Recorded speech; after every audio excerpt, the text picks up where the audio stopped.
Só esperar, beleza.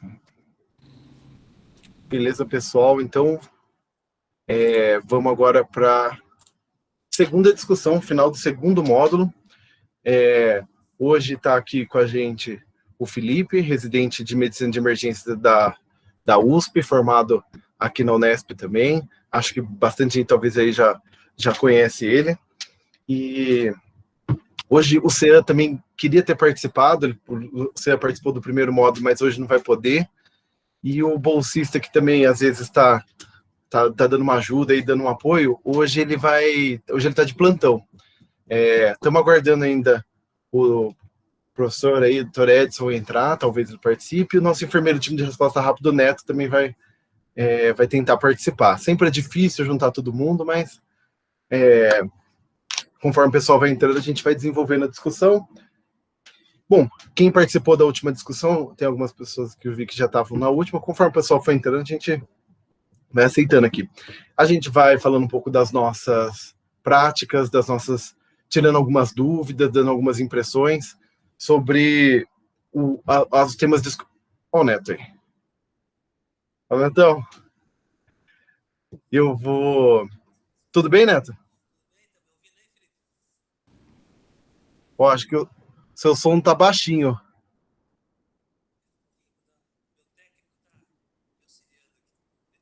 Não tá dando para escutar. Tá me ouvindo agora? Agora eu tô. Então tá bom.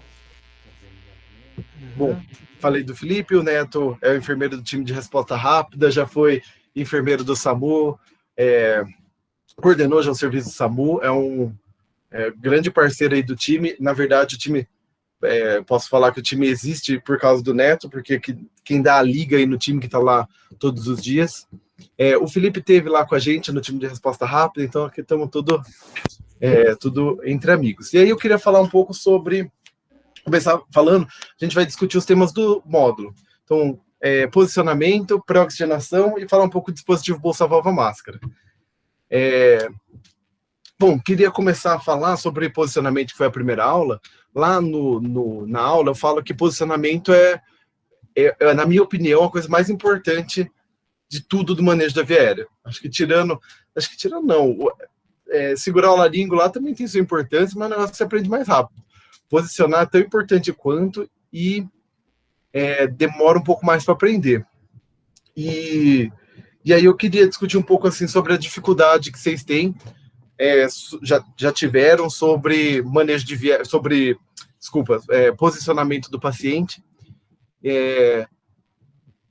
Neto, você quer falar um pouco inicialmente aí alguma dificuldade que você já teve de posicionar paciente?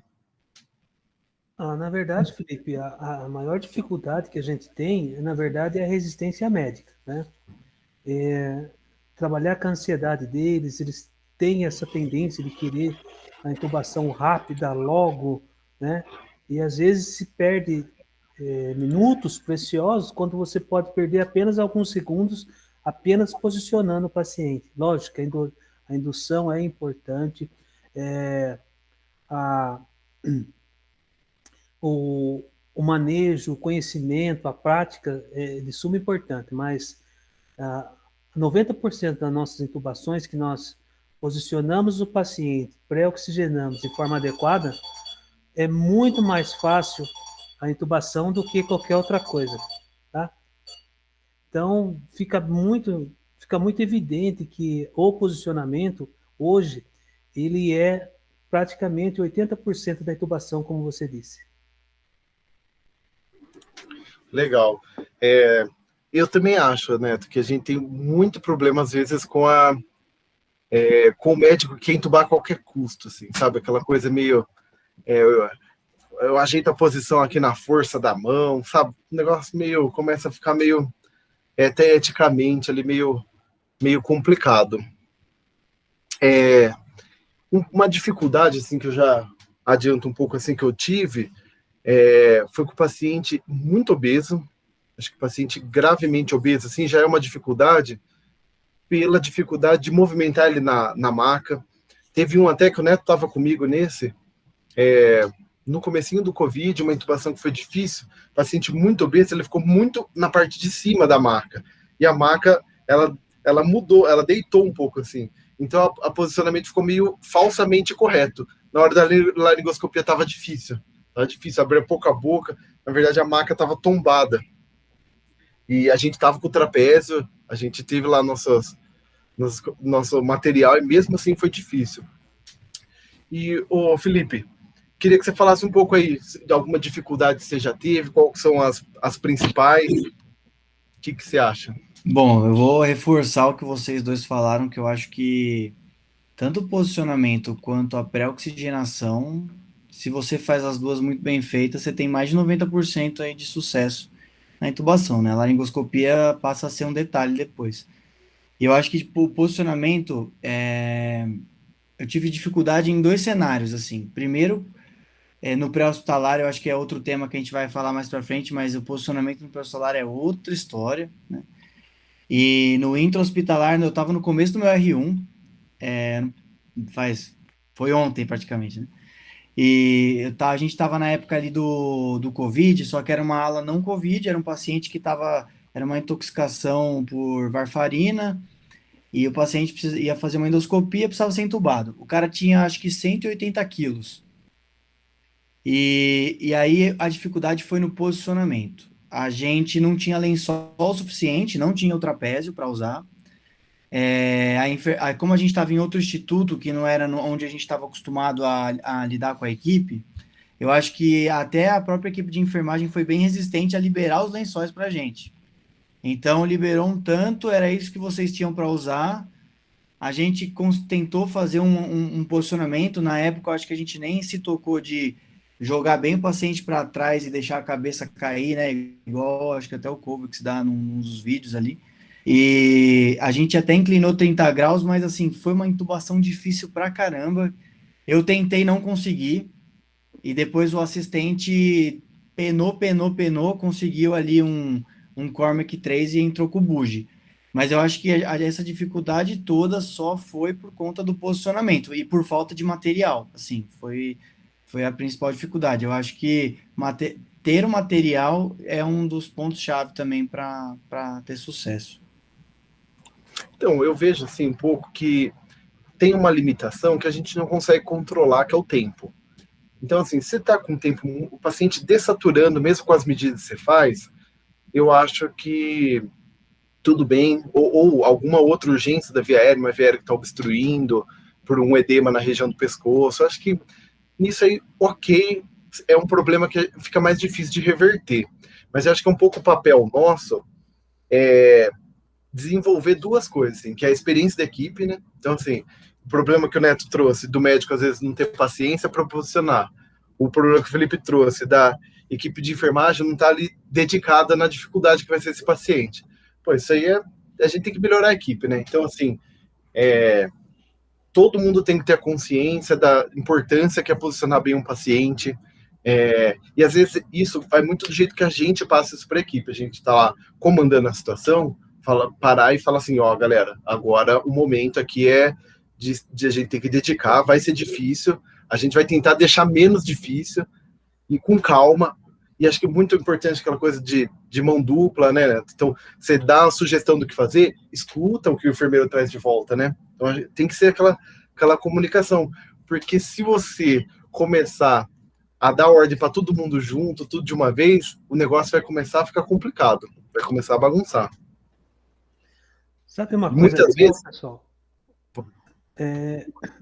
A gente usar mesmo o ACLS a favor de todos. Entre eles, o papel do líder. Eu vejo que quando realmente nós temos alguém na liderança de pulso, de conhecimento, né? A liderança, ela auxilia e muito, né? Por quê? Porque sabe que aquele líder, ele chamou a responsabilidade para ele. A gente sabe que deve ser dividida. Mas quando você tem essa pessoa que lhe dá firmeza, lhe dá uma sustentação naquele ato que pode ser até muitas vezes considerado equivocado por muitos por falta de conhecimento. Então, fazer valer o ACLS mesmo, sabe? Usar o papel do líder, sabe?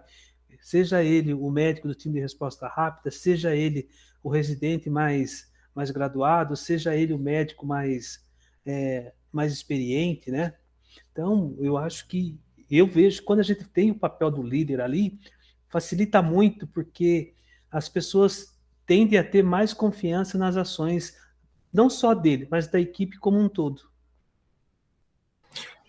E eu vejo assim algumas coisas também, material, acho que é muito importante a gente, você está trabalhando lá na sua UPA, no seu pronto-socorro, exija material de qualidade, assim, eu acho que saiba trabalhar sem, mas tem que exigir um material de qualidade, a gente vai até discutir daqui a pouco um pouquinho sobre como se virar sem esse material de qualidade, mas a gente tem que tentar o melhor possível, lá no time a gente achou essencial ter o trapézio, e a gente usa, nossa, nessa época do Covid, quase que diário, né? Então está sendo muito, muito comum. Só antes da gente discutir um pouco sobre o que fazer nessas situações mais difíceis, só queria trazer um negócio que eu falo rápido assim na aula, que é sobre a cabeceira elevada, que hoje em dia a gente já está até mais tranquilo com isso, mas no começo tivemos resistência também, apesar de ter algum respaldo na literatura.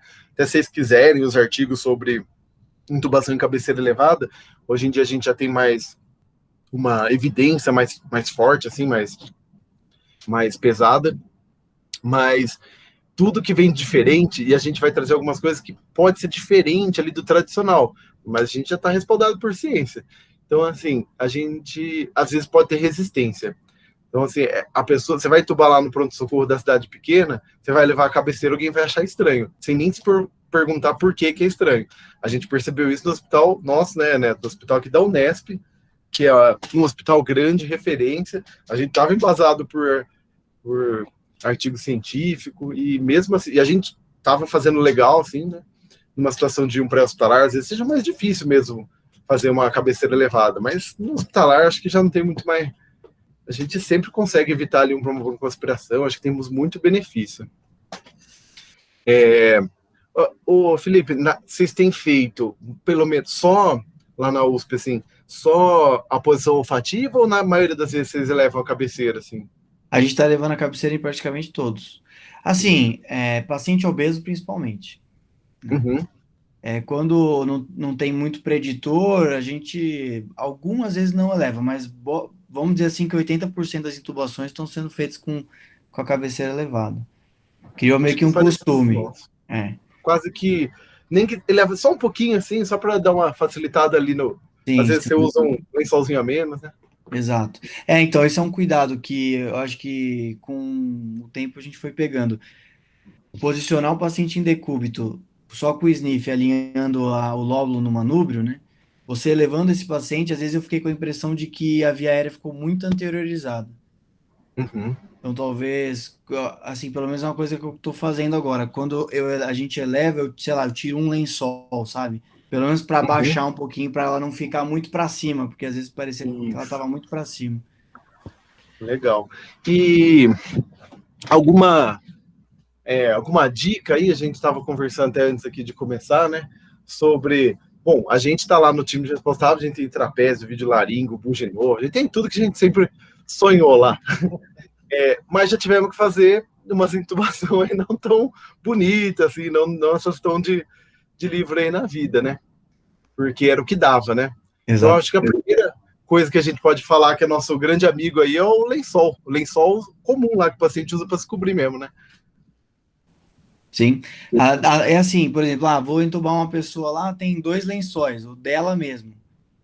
Se você só tem esse lençol, você vai dobrando ele, né? Então, posicionou aqui. Ainda acha que tá baixo. Pega as laterais do lençol e vai dobrando as laterais do lençol. Eu acho que é uma opção, né? Um espacinho ali, né? E eu queria também falar com o Neto de uma situação que a gente. A posição não ficou ideal, faltou lençol. Neto, com a mão ali, dá para dar uma ajudadinha, né? Com a mão, colocar ali na posição olfativa.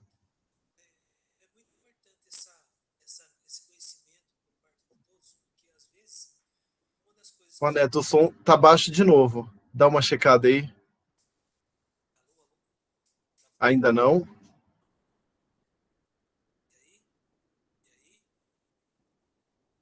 Tá só um chiadinho.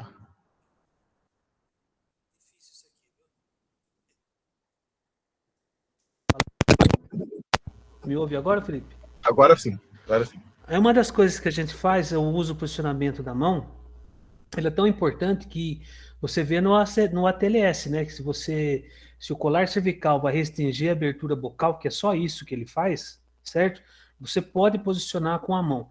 Então, você pode trazer essa técnica também para os pacientes clínicos, tá? Uma coisa interessante que a gente faz, mas isso depende muito da equipe, a gente fala que é a posição do atirador. Lembra que eu falei para você? Onde a gente usa o braço e a mão. Você posiciona, só que exige um pouquinho de força, exige um pouquinho de braço, tá? Então a gente faz a posição do atirador, como se eu fosse o atirador, estivesse mirando, a mão eu levanto o tórax e elevo a cabeça. Então a gente pode fazer isso. Embora, repito, é bem cansativo. Tem que ser, quem for entubar vai ter que ser bem rapidão aí, tá? E é meio dinâmico, né? Você vê assim, ainda não tá ideal. Aí você força um pouquinho mais. Então, eu acho meio dinâmico. Uma coisa que o Felipe estava até falando de, não tenho coxim nenhum lá, pego lá um ringer de 1000 lá, boto aqui na cabeça do paciente, até dá para juntar com isso, né? Você vai lá e pressiona ele dá uma levantadinha. É uma coisa até legal. E assim, uma coisa que isso já aconteceu comigo num plantão que eu dei fora aqui em São Paulo, tinha muito pouco lençol, e aí a gente, com pouco lençol que a gente tinha, a gente colocou o ringer por dentro para ganhar altura, entendeu? Colocou aquele spot, o frasquinho do ringer. Exatamente, era o que tinha naquela hora, né?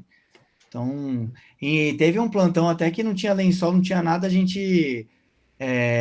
alguém da enfermagem teve uma ideia lá, pegou uma pilha de fralda geriátrica, a gente usou a pilhazinha de fralda geriátrica para posicionar. Eu sei que é o extremo, né? Você não tem nada ali, você tem que usar alguma coisa, pelo menos posiciona de algum jeito. Mas acho que isso que é legal, sabe? Ter essa dinâmica, assim, conversar com a equipe para escutar a ideia. Pô, isso aí que você fez, Felipe, acho que é muito importante. Assim, o cara deu uma ideia, antes de você falar assim, doideira pegar. Ela falou, não, peraí, talvez seja a salvação, talvez salva a via aérea lá mesmo, né? Exatamente. Então, escutem a equipe. No começo eu sei que é difícil, vocês estão nervosos, né? Às vezes a gente tá lá nervoso, às vezes a gente não escuta ninguém nessa hora, mas a gente tem que treinar isso, ter paciência para conseguir escutar a equipe. E a própria medicina baseada no que tem muitas vezes, né, a realidade aí, né? Exato. Muitas vezes. E uma coisa que vocês falaram, acho que o Neto frisou bem, da elevação da cabeça, muitas vezes você vai estar num lugar onde as pessoas não estão acostumadas com essa ciência toda da via aérea. Então, você na postura de líder, pode fazer a movimentação, eleva a cabeça, e uma vez que você atinge a altura que você quer, você pede para alguém segurar a cabeça naquela posição. Por mais que a pessoa nunca tenha feito isso na vida, o simples comando de segurar naquela posição, ela consegue fazer. Então, eu acho que isso é interessante num ambiente onde, nesses plantões aí ao redor de Botucatu, com certeza isso vai ajudar em algum momento. Você coloca lá na posição e fala pro cara, segura isso aqui, não deixa mexer. Você vai me ajudar, segura aí que eu vou me virar aqui. Então... Isso aí que o Neto faz com nós aí né? Fala assim, fica tranquilo que aqui eu garanto. Putz, aí, nossa, você dá um alívio, né? Na hora de participar, é tudo que você quer ouvir. A minha parte eu garanto aqui. Isso de dobrando o coxinho é uma coisa legal também. Então você tá lá com o seu coxinho, uma estratégia, em vez de você colocar ele bem no meinho, você deixar ele meio de lado. Se você tiver vários lençóis disponíveis, vai deixando de lado. Falta um pouco, laringoscopou, faltou um pouquinho, dobra um coxinho, aí dobra o outro. Aí você consegue, às vezes, chegar na posição. A ideia é a mesma dessa que o Neto falou. Você vai ajustando ali, você vai comprimir, tá com a mão aqui, você vai comprimindo a mão, a cabeça vai anteriorizando. Exige um pouco de experiência ali, essas coisas que a gente tem que ir treinando, né? Nada é tão simples. Mas eu acho que em via aérea pouca coisa é simples.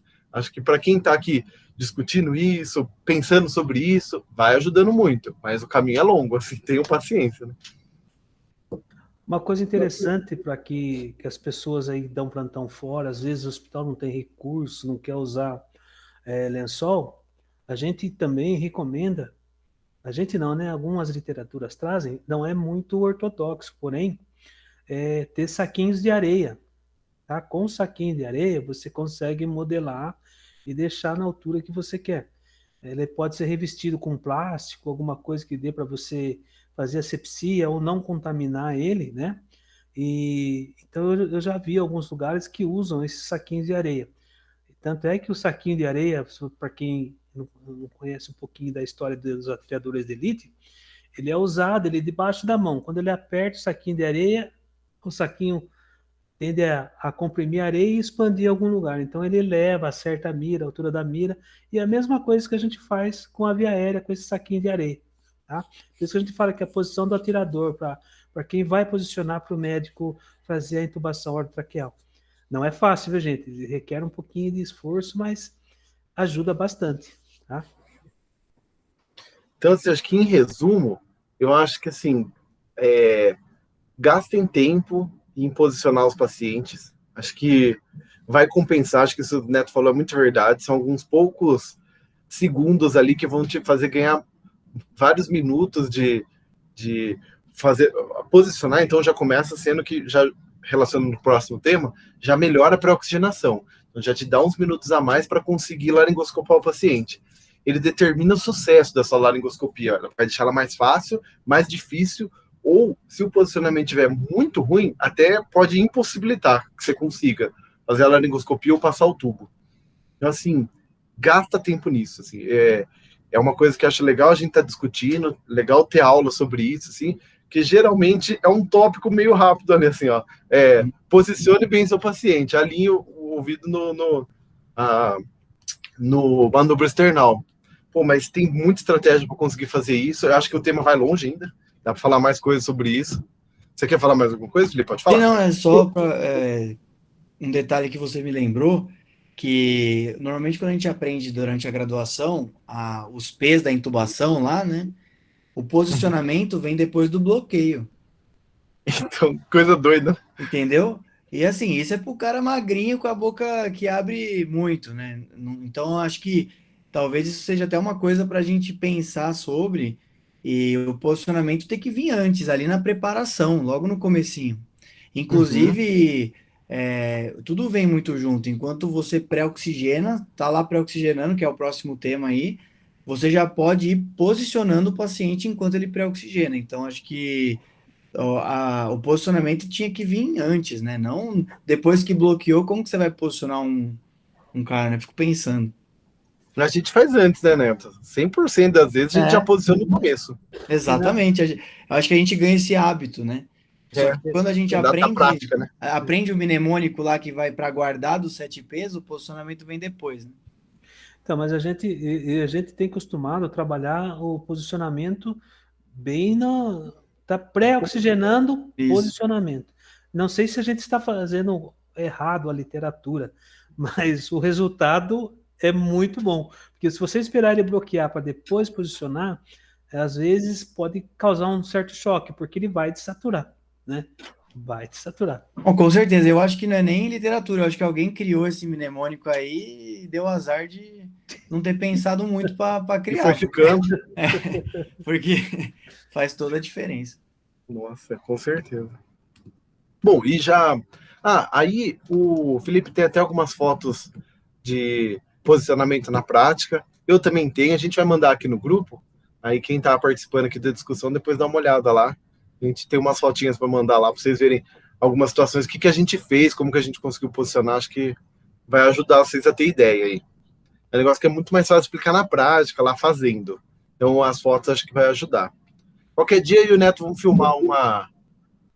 filmar a gente posicionando um paciente. Vamos ver se a gente pega um que não é Covid. Ó, o Dr. Edson entrou aí. Se alguém não conhece, o Dr. Edson é coordenador do nosso pronto-socorro, um dos idealizadores do time de resposta rápida nossa. Vai participar aí da discussão. E ele e o Neto foram que me ensinaram aí, começaram a me ensinar a posicionar paciente. Já tem um tempinho aí que eles foram me falar um pouco sobre o que era coxinha occipital, que era posição olfativa. E hoje eu começo a entender um pouco melhor. Pouca coisa, mas tem muito chão ainda, né? Bom, eu queria falar um pouco, discutir um pouquinho agora sobre oxigenação do paciente, né? Pré-oxigenação. Acho que o conceito, que é aquela coisa de denitrogenar, tirar nitrogênio do pulmão para colocar oxigênio, para a gente ganhar tempo de apneia, acho que deu para compreender na aula. Eu queria falar um pouco sobre situações mais difíceis, assim, situação que difícil de pré-oxigenar o paciente. Então, sequência lenta. Você já precisou fazer sequência lenta alguma vez, Felipe?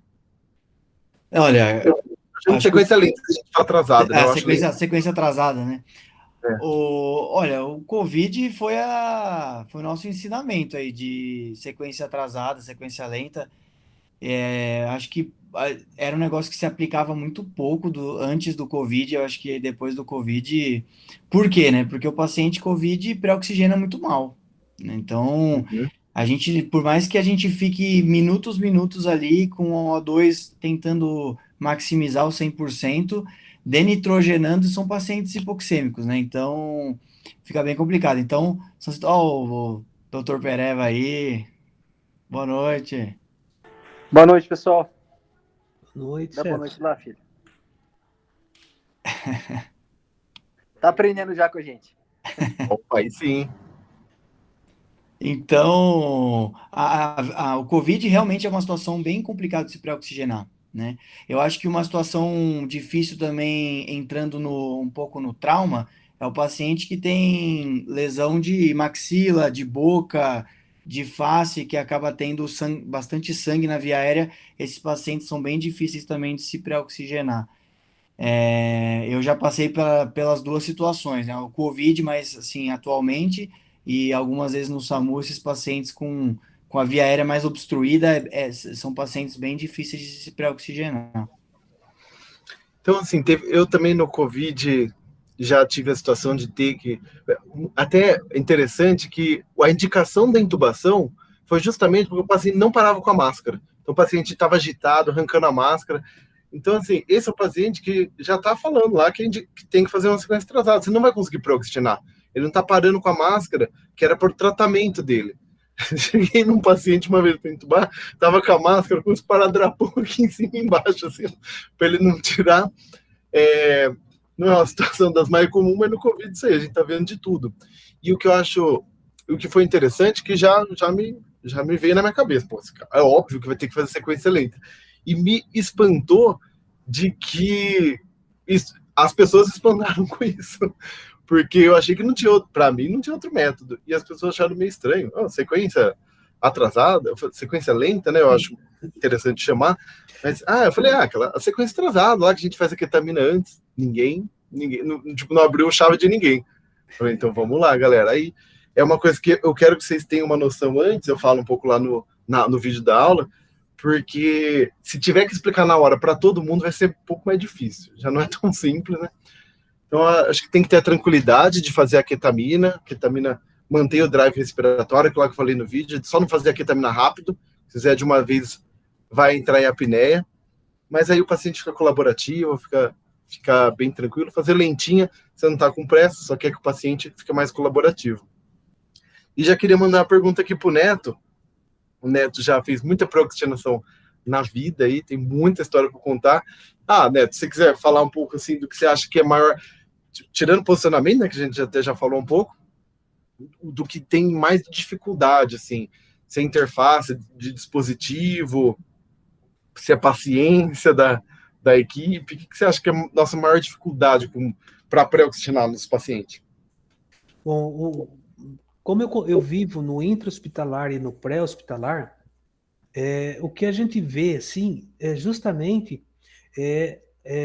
a agonia, às vezes, da própria equipe. Não vou dizer só médica, nem só da enfermagem, mas a equipe como um todo, como condutor, como técnico auxiliar.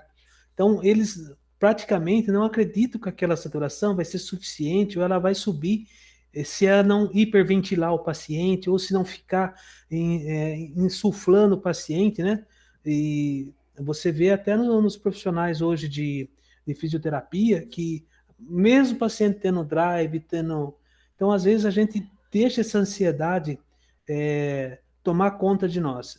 Então, acreditar no seu equipamento, acreditar que essa saturação vai subir e, principalmente, olha, pessoal, nós vamos trabalhar com calma, nós vamos trabalhar com esse material. Se precisar, vou usar um catéter do A2 junto com a máscara, não abrir mão disso aí, por quê? Porque ele faz a diferença.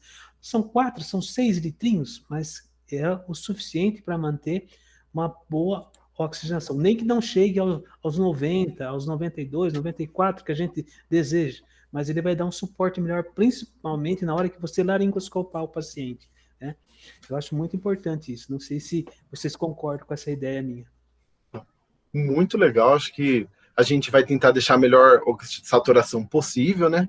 Mas muito legal combinar ali os fatores. A gente até pode discutir um pouco mais sobre isso, só queria ver se o Edson tem alguma coisa para acrescentar sobre pré-oxigenação, se ele quer falar alguma coisa, Pereba, sobre pré-oxigenar o paciente, tem alguma experiência específica talvez do COVID. Aí depois a gente, se você quiser até já falar alguma coisa, depois a gente já embarca nessa da oxigenação apneica. Se você quiser falar alguma coisa sobre isso também, fica à vontade. Não, Felipe, eu acho que as colocações que os colegas fizeram, o que chama atenção realmente na Covid-19 é quase que a incapacidade que a gente tem de manter, pelo menos pelo método de avaliação, níveis de saturação adequado com a estratégia disponível para a gente, né? Então, assim, aquilo que eu sempre, essencialmente, né, quando o time ele é chamado para fazer intubação, a gente não tem muito tempo, né, para poder garantir aquilo que seria o ideal, né? Então, eu acho que isso que o Neto fala, né, da gente manter realmente a estratégia, manter o dispositivo na sua melhor performance possível naquele momento, eu acho que é algo que tem que ser colocado para todos, estabelecer realmente que isso é importante, independentemente daqueles níveis de saturação que eventualmente estejam sendo registrados lá pelo oxímetro de pulso, né? Então, otimizar a utilização, até porque a gente vai falar assim, beleza, é uma medida que você está tendo, e essa medida, ela pode, em primeira análise, estar errada, inclusive pelo método de análise, mas otimizar aquele método, aquele dispositivo que está sendo utilizado para a tentativa de oxigenação, né? E acho que você estava falando uma coisa que eu acabei não falando, Felipe, sobre a questão do posicionamento e da sequência lenta, né, da sequência atrasada. Eu acho que quando eu utilizei, as 2 vezes que eu utilizei, foi no sentido da gente melhorar o posicionamento do paciente. Então, ele já vinha numa condição aqui de hipóxia e já evoluindo com agitação. E aí, o que acontece? A gente foi fazendo lentamente para otimizar a posição do cara e aí ser mais assertivo e ter mais sucesso em relação à sequência, né? E aí o processo de laringoscopia e a intubação do paciente, o posicionamento do tubo, né? Então foi uma coisa que eu queria ter colocado que eu acabei não colocando, mas eu acho que isso eu acho que esses 2 pontos que eu coloquei, né? A questão da otimização do método de suplementação de oxigênio, que é uma coisa que tem que ser objetivado, tem que ser buscado, independentemente aí dos níveis de saturação que a gente está observando pela oximetria de pulso, né, pela onda pleximográfica e tudo mais. E aqui a utilização da sequência atrasada no intuito de você otimizar o posicionamento do paciente. Então, acho que isso aí são duas coisas que a Covid-19 nos ensinou de maneira, assim, muito clara. E hoje, apesar de tudo que a gente está falando, Fê, eu acho que hoje eu olho muito menos para a oximetria de pulso do que eu olhava antes, mas muito menos. Primeiro, porque a gente ficou muito melhor, né? E outra que a gente passou a perceber que aquilo, apesar de sim buscar a otimização do método, aquilo ali acaba não... se você faz o bloqueio, se você faz a utilização adequada da droga, o paciente ele mantém ainda um nível, né, uma PDO2, vamos assim dizer, apesar de não ter dados, mas uma PDO2 adequada por um tempo ainda maior do que aquilo que a gente esperava num momento pré-pandemia, numa situação pré-atendimento aí. Pô, isso aí acho muito legal. Eu, junto com o Neto também, acabamos já fazendo essa sedação para posicionar. Acho que é até uma coisa assim que nunca vi na literatura. Talvez até a gente, numa próxima que a gente precisar fazer isso, relatar esse caso publicar, acho que até seria muito legal, porque seria um outro uso da delayed sequence aí. Pô, é uma coisa bem legal também. Eu já tive uma oportunidade de fazer isso também. Foi bem legal. E a ideia, não, quando eu fiz a ideia foi do Neto. Ele que falou: ó, e se a gente dá uma sedadinha antes de leve? Falou, pô, sedação tem que ser uma coisa que a gente tem que. Um conhecimento que a gente tem que ter na sala de emergência, né? Em time de resposta rápida, em UTI, para procedimento em geral, a gente tem que saber. Então, sedar o paciente. Então, acho que está dentro do que a gente precisa ali, independente se é para posicionar o paciente, se é para entubar ou não, né? E a gente estava até entrando num gancho ali da oxigenação apneica, que é um negócio que eu acho bem interessante ali para fechar o tema aqui de pré-oxigenação. Oxigenação apneica, você vai ver assim, não tem tanta evidência, é uma coisa que muitas vezes a recomendação é, já que não faz nenhum mal, melhor fazer, né? Já não tem nada de ruim para trazer, de problema para o paciente, mas eu vejo assim que, principalmente quando a gente está com muito medo, a gente faz e dá certo. Sim. Pelo menos as vezes que eu fiz, assim, tivemos muito sucesso. Teve uma intubação, inclusive, que estava o Edson e o Neto, que a gente fez, uma gestante que a gente foi intubar. E aí, assim, Felipe, alguma dificuldade que você já teve? Você tem feito? Como que você tem feito? Então, vou só complementar, acho que uma coisa que o Pereba falou, e o Neto também, conhecer o material que você está usando é essencial antes de tudo, né? Saber que você tem disponível um catéter, um guedel, um ambu, saber os dispositivos que você tem para pré-oxigenar, eu acho que assim, é o começo da pré-oxigenação, né? E saber mudar de estratégia caso uma dê errado. Acho que isso é essencial. Tô no catéter, não tá resolvendo, por que não uma não renalante, né? E entrando na oxigenação apneica, eu acho que eu até conversei com você durante essa semana, né? A gente foi atrás de evidência e a gente acha, sei lá, 10 artigos, 10, 15 artigos do tema, e sendo que desses 15, 2, 3 são randomizados, e metodologia às vezes com falhas, né? Mas eu acho que todos eles mostraram uma coisa muito boa, que é a demora da dessaturação, né? Então, os pacientes demoraram mais para dessaturar. E concordo totalmente que o COVID ele veio ensinar muito para a gente que saturação às vezes é o de menos, né? Só que quando aquele barulhinho começa a apitar, às vezes a equipe inteira fica desesperada, né? Ainda mais quando você está num ambiente onde as pessoas não estão habituadas àquilo. Eu acho que a oxigenação apneica, além de ser boa para o paciente, ela é boa para a equipe. Que só de você demorar ali para cair uns 3, 4% de saturação, isso aí já alivia, eu acho que todo mundo, inclusive quem está entubando, né? Que quem está entubando está sob estresse, tem toda aquela situação. Acho que para quem não conhece, a oxigenação apneica é um método muito simples. Não sei se você se importa de eu complementar só como que a metodologia aí. Pode explicar.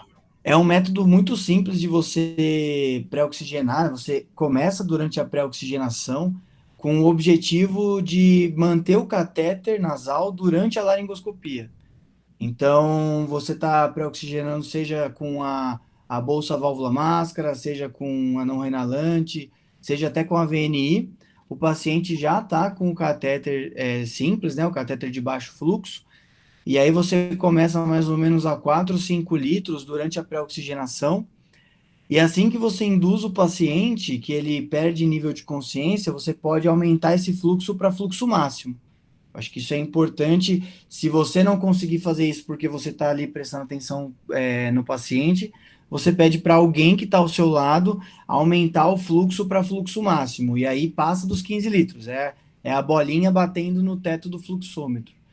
E isso aí te auxilia tanto naquilo que a gente falou, né? O paciente demora mais para dessaturar e eu acho que isso é bom para todo mundo. Só um detalhe, Felipe, desculpa de, assim, tá me prolongando aí, mas da sequência lenta eu tive uma péssima experiência. Eu esqueci de comentar.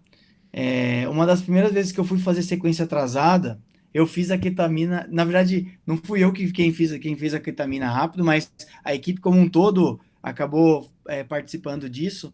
A ketamina foi feita de maneira rápida e o paciente entrou em apneia, né? Aí foi uma sequência rápida. Foi uma sequência rápida, só que a gente não estava preparado para isso. A gente estava fazendo isso justamente para oxigenar o doente, né? Isso aí é duro. E aí vira aquela situação totalmente desagradável, tem que improvisar, manter a calma, então eu não desejo isso para ninguém. Eu acho que uma dica que eu dou, acho que dessa experiência, para quem está começando aí, sempre que vocês forem fazer a ketamina, dilui ela para 10 ml. Eu acho que é uma dica assim, ela normalmente vem 100 miligramas, né? Se você diluir para 10 ml, completar 10 ml, você vai ter 10 miligramas por ml. E aí você vai fazendo de 1 em 1 ml. Então faz 1 ml, faz um bolinho ali de soro, se faz mais 1 ml, vai sentindo o paciente, né? Cada paciente responde de uma maneira diferente. Então, uma vez que você percebeu que com uma certa dose você dissociou um pouquinho o paciente, aí você pré-oxigena com calma, sem ter essas apneias aí não desejadas, né? Acho que até tá descrito no primeiro artigo que eu li lá sobre sequência atrasada, tá até descrito sobre tá preparado para intubar, porque às vezes você vai sem querer e faz uma apneia, né? Então é interessante que seja preparado. Só mais uma coisinha da ketamina, eu tento sempre fazer a dose máxima, lento, mas sempre dose máxima, porque e mesmo assim já aconteceu do paciente não tá perfeitamente do jeito que eu queria. E se o paciente começar a dar uma agitadinha ali enquanto você vai fazendo, continua, faz um pouquinho mais, porque depois ele vai dissociar. Então ele tá perto, ele tá naquela pré-dissociativa, né? Faz mais um pouquinho que aí depois ele apaga, se o intuito for dissociar realmente, né? Próximo módulo a gente já começa falando sobre farmacologia dessas drogas aí, vai aprofundar mais. E eu queria falar com o Neto agora, que o Neto falou até, achei interessante, ele falou, coloca lá o catéter e tal. Já aconteceu, Neto, de eu falar assim, tem como arrumar um catéter aí pra gente colocar junto? E a resposta é não. E aí, Neto, vamos falar a verdade que com o Neto, sempre que eu peço as coisas, aparece. Então, assim, sempre tem como, né? Uma estratégia que eu já vi o Neto fazer comigo foi pegar lá o torpedo, né? Então, como que você costuma fazer, Neto? Assim, você precisa de 2 fontes de oxigênio. Uma lá vai estar com a máscara e outra com o catéter. O que você costuma... Uma coisa que a gente sempre pede para que tenha se você tem um leito que tem apenas uma saída de O2, né? O dispositivo em Y, ele é muito utilizado, tá? Então, toda a enfermaria tem. Geralmente, quando chama a gente para o código amarelo que vai precisar da intubação orotraqueal e eu entro no quarto, eu já peço para a equipe, eu quero um Y de O2. Mas por que se vai precisar? Traz para mim que se precisar a gente já tem. E eu quero junto um fluxômetro. Então eu já peço sempre para a enfermagem. Porque às vezes, muitas enfermarias que nós vamos, o layout não permite que caiba toda a equipe lá dentro, o respirador. Então, quanto mais eu amparar a equipe que vai fazer a intubação, eu sei que menos problemas eles vão ter. Tá? Às vezes eu não consigo nem ficar dentro do quarto, como já aconteceu com a gente, devido ao número de pessoas, o layout da própria enfermaria não permite, né, que se mantenha aquele número de pessoas. Então eu preparo, mantenho o dispositivo e geralmente eu peço antes, olha, eu quero um Y de O2, quero um fluxômetro reserva e um catéter junto com o umidificador. Então eu já peço isso. Ou só mesmo a extensão, se for um fluxômetro com saída em cone, que a gente fala, né? É um conezinho que sai direto o oxigênio sem precisar passar pelo umidificador. Né? Então é importante a gente estar sempre preparado para isso. Uma coisa interessante também é que a enfermagem não tem, ou eles têm muita pouca informação sobre via aérea e sobre ventilação e oxigenação. Muitos dos profissionais, eles não sabem fazer a diferença entre oxigenação e ventilação adequadamente, tá? Então, o conhecimento, levar o conhecimento, estar discutindo com a equipe, fazer reuniões, nem que sejam online hoje, né? É muito importante, porque quanto mais pessoas tiverem conhecimento, mais fácil vai ficar o trabalho, não só da equipe médica, mas de toda a equipe. Por quê? Porque nós vamos ter menos paciente necessitando de droga vasoativa ou de PCR durante a parada por uma indução ou por um excesso de medicação, né? Geralmente, o paciente agitado, que precisa fazer uma intubação mais lenta, né? Então, ele exige muito da equipe. E o que acontece? Gera uma tensão terrível, né? Não só para todos, porque nós estamos ali torcendo pelo paciente, né? Então, a minha sugestão é sempre entrar, já olha no quarto, olha, eu preciso de um Y de O2, preciso de 2 fluxômetros, preciso de um fluxômetro a mais, um para o ambu e um para o catéter de O2. Então, ter essa visão holística de tudo que vai precisar, né? E isso a gente faz junto com a nossa equipe, porque eu sei que o Felipe já se preocupou com o material de intubação, o Dr. Edson já viu a medicação, então eu vou fazendo os materiais, fazendo o gerenciamento do funcionamento durante uma possível oxigenação rápida ou até mesmo uma ventilação mais forçada. Muito bom, Neto. É muito mais fácil quando a gente está pelo menos ali em 2, 3 que sabe tudo que está acontecendo. O negócio flui muito melhor. Então a gente tem que espalhar nossa palavra aí, nossas verdades aí. Quanto mais pessoa ir conhecendo essas coisas, assim, mais fácil vai ficando. Às vezes é só dar uma lembrada, o cara já sabe a partir daí para onde que vai. Então tem algumas situações assim que eu penso mais na apneica, né? Então o que eu tento não esquecer. Então eu falei da gestante, acho que em geral, assim, pacientes que a gente vê que vai desaturar rápido, né? Aí o Covid é o grande campeão do desaturar rápido, né?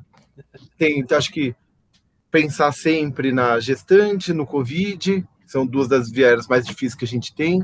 Paciente muito obeso, tem alguma outra que vocês lembram, assim, que geralmente lembra, assim, você fala, pô, tem que fazer a apneica. Uma das coisas que a gente vê também é o edema agudo de pulmão, né? A gente está esquecendo muito do edema agudo de pulmão. Nós estamos focados no Covid e os pacientes aí estão entrando em edema agudo, né? Rapidamente. E muitas vezes a gente está vendo ele sendo entubado de forma, não vou dizer errônea, mas de forma um tanto quanto prejudicial ao paciente. Ou seja, o paciente deitado e ele está com o pulmão encharcado, está com, né? Por quê? Facilita a posição para o médico, mas para o paciente, às vezes, é um tanto quanto maléfica, né? Então, não vamos esquecer do edema agudo de pulmão aí, não, gente. Teve uma hoje, né? Você nem imagina. Eu vi. Você viu? Foi fácil não.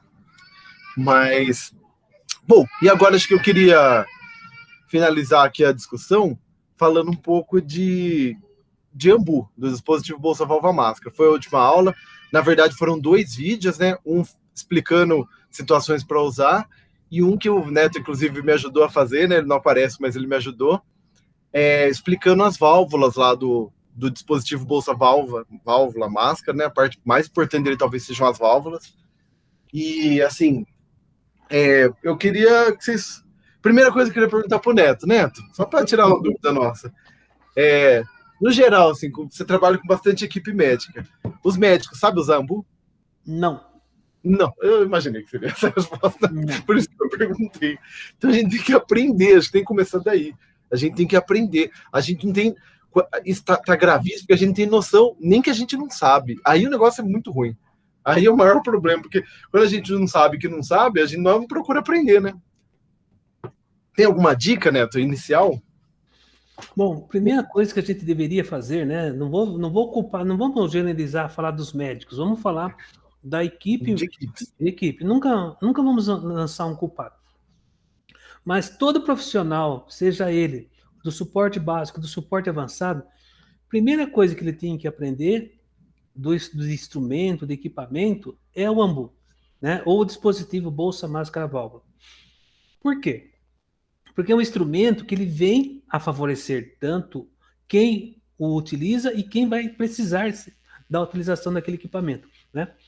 E conhecer as válvulas, como funciona, quando que eu posso manter uma válvula fechada, quando eu devo manter uma válvula aberta, por que uma válvula não pode estar invertida da outra válvula, por que o fluxo é 2,6 litros e não mais ou menos, né?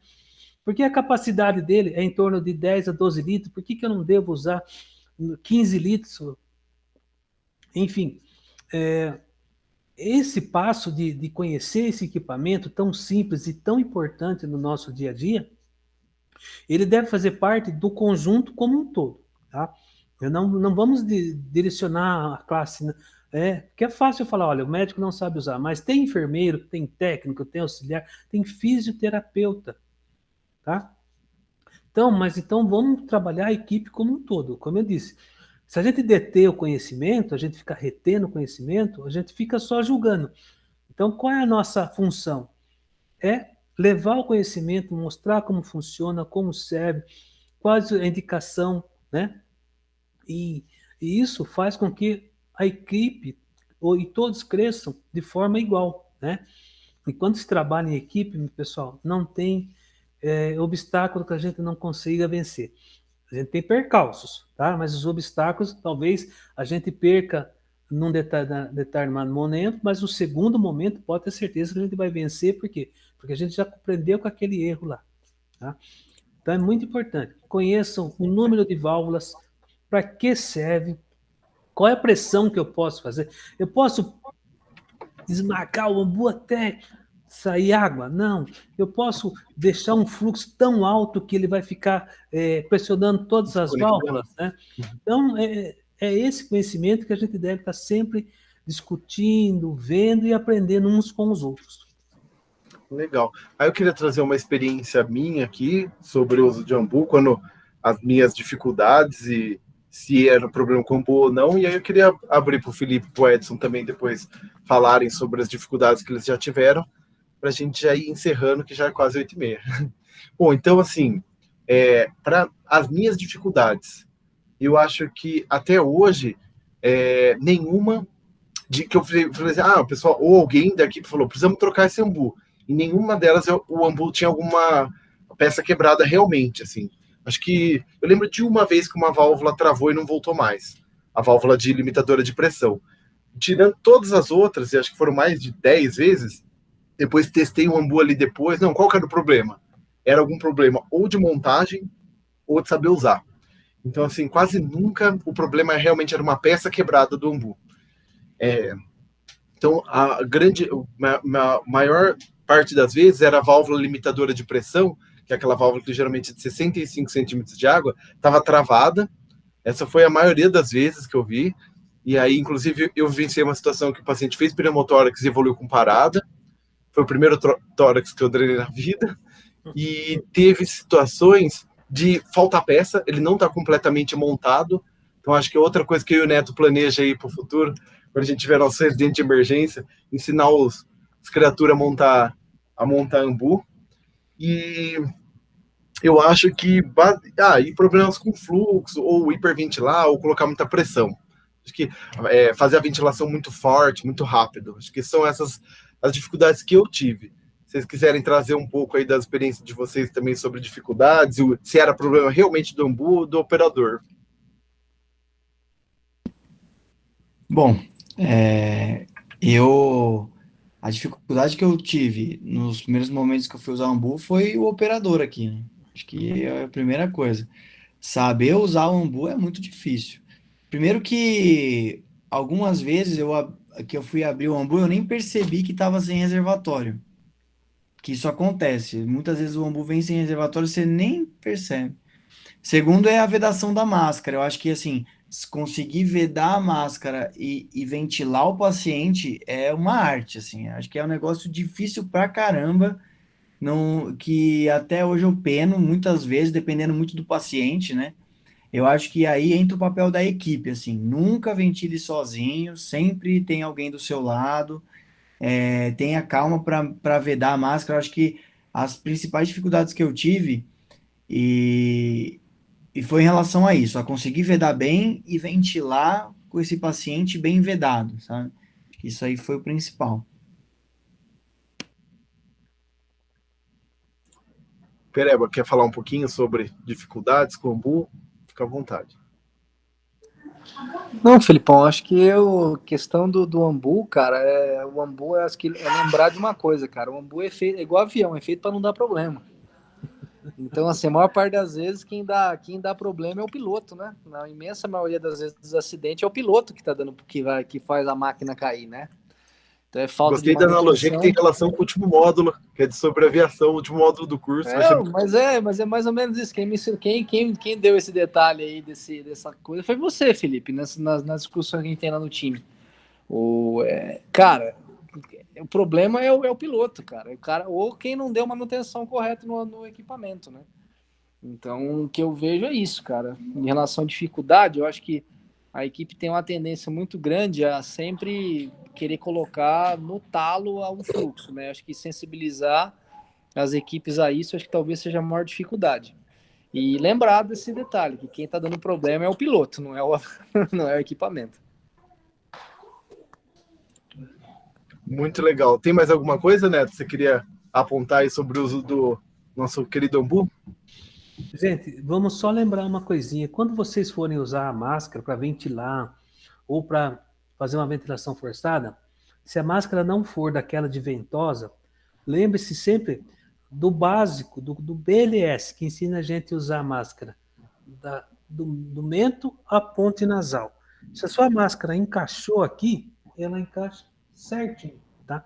Ela vai vazar, mas vai vazar muito pouco, tá? Então começa por aí a dica, tá? Se ela não é de ventosa, ela vai segurar, então mais ou menos um dedo abaixo do queixo, a ponte nasal. Geralmente, as máscaras de Ambu, elas deveriam ter todos os tamanhos, né? Mas a indústria brasileira, ela faz alguma coisa que força você a comprar mais equipamento. Então, ela vem em 2 tamanhos, ou um tamanho, ou um adulto e uma infantil, tá? E geralmente não é o tamanho adequado. Então, se você não tem esse tamanho adequado, usa um dedo abaixo do queixo, a ponte nasal. Ficou aqui, tá valendo, tá? Aí, Legal. só técnica, fluxo adequado, reparar as válvulas. Então, uma tem que trabalhar em consonância com a outra, porque às vezes dá um fluxo maior aqui, essa aqui abre para deixar o fluxo, para não fazer barulho trauma. Uhum. Então, às vezes você não tem a baraca enchendo, o reservatório enchendo, por quê? Porque a válvula está invertida. Muitas das vezes a gente pede uma buca válvula invertida. Verdade. Né? Então, são coisinhas que a gente vai aprendendo. Não se sintam assim, poxa vida, o povo está querendo ensinar o Padre Nosso. Não é. É que são medidas simples que salvam, tá? Isso não sou eu que disse, tem vários livros, várias literaturas que falam medidas simples que salvam. E é verdade, né? E eu queria agradecer por me convidar a participar desse momento tão importante, né? Uma discussão tão importante que muitas das vezes se passa desapercebido por várias equipes, né? E fazer parte da equipe do time de resposta rápida do HCFMB é um orgulho muito grande para mim, gente. Vocês não têm noção o quanto isso foi importante na minha vida, tá? Agradeço, Felipe, agradeço o Dr. Edson, tá? E Felipe, nunca se esqueça, laringo é para os fracos, tá? Felipe, eu queria para finalizar, vai com o dedo. É por isso que posicionamento é mais importante do que laringoscópio. É mais fácil entubar sem laringo do que sem posicionar. Tá aí com calo no dedo. Ô Felipe, eu acho que para finalizar, tinha uma série do Medscape que eles pararam de fazer, mas era assim, medicina de emergência MacGyver. Que era assim, ó, você está numa situação lá, seu paciente usa dentadura, a equipe, o médico que estava tentando entubar e não conseguiu, tirou as dentaduras dele, tá lambuzando, pré-oxigenando sem reservatório, e você chega lá para dar uma ajuda nessa intubação. O que você mandava aí para dar um jeito? Pediu, cadê reservatório? Não tem. Tá esterilizando. Estamos na selva, né? Ó, eu acho que metade do que eu vou falar tem na literatura e metade é da rua, né? Isso eu já vi fazer e adotei uma vez como prática quando não tinha o reservatório. Isso foi uma física que me ensinou. Ela adaptou uma luva. Ela, no local do reservatório, ela conseguiu amarrar uma luva para pelo menos concentrar um pouco de O2 a 100% ali para fornecer para a bolsa. Não é o ideal? Não, não é o ideal. Mas para quem não tem nada, tem os 21% do ar ambiente ali, pelo menos você garante alguma coisa, né? Eu acho que se tiver alguma outra coisa que você possa usar de reservatório, pega da máscara não inalante, coloca lá, alguma coisa eu ia fazer. Sacolinha de mercado, não, brincadeira. E a questão da dentadura, isso eu acho que tem até na literatura. Sumiu a dentadura do cara, né? E agora, o que eu faço? O paciente sem dentadura para vedar a máscara é impossível, vai vazar, não adianta. Tem descrições que você abaixa o lábio inferior, você abaixa assim, ó, e o lábio inferior ele é utilizado como apoio para a máscara. Então você abaixa ele, coloca a máscara e ela ganha mais espaço para vedar, né? Você ganha esse espaço. Claro, também não é o ideal, mas é alguma coisa que você pode ter aí carta na manga se a operação MacGyver começar, né? Ah, legal, essa aí da baixar o lábio tem até no Walls, né? Eu nunca fiz, falar a verdade, nunca precisei, a gente sempre conseguiu dar um jeitinho lá. Mas legal a possibilidade. Bom, queria agradecer a participação dos alunos, que são o motivo da gente estar aqui, mas, para falar a verdade, a gente já gosta de discutir isso, assim, com eles aqui ou não, é isso que a gente adora discutir. Mas agradeço a presença dos alunos, queria agradecer o Neto, aquilo que eu falei no começo, se não tivesse ele, não tinha time. Você é que dá a liga do negócio. O Imperador Ming ali coçando a barba ali, ele que é o responsável pela criação do time, pela idealizador. Idealizador. Também muito importante. Se não o Imperador Ming ali, gente, nós não tínhamos nada, viu? E eu queria agradecer o Edson, então, também, por ter liberado aí, ter arranjado um espaço aí, não sei que não é fácil. A gente está bastante corrido aí, mas fico muito agradecido, e também pelo Felipe, que está na residência, também sei que é bastante corrido. Acho que obrigado aí por dedicar o tempo aí para o nosso curso aí, que está sendo muito legal. O feedback está sendo muito bom. Eu que agradeço, viu? É uma oportunidade muito legal poder falar com... toda vez que eu falo com pessoas de Botucatu, eu me sinto em casa, é impressionante. É gostoso de conversar, é um bate-papo e aprendo demais. Eu acho que antes de discutir hoje, eu mais aprendi que qualquer outra coisa. Então, obrigado de verdade. Pessoal, finalizar aqui então por hoje. Boa noite, pessoal. Falou, Pereba, falou, Felipe. Falou, até mais, pessoal. alunos. Valeu, obrigadão, até. Valeu, professores. Falou. Finalizar a gravação aqui. Gente, fique à vontade para sair, eu só vou finalizar a gravação aqui. Falou, Felipe. Tchau, Falou. gente. Valeu, Neto. Até mais. Valeu.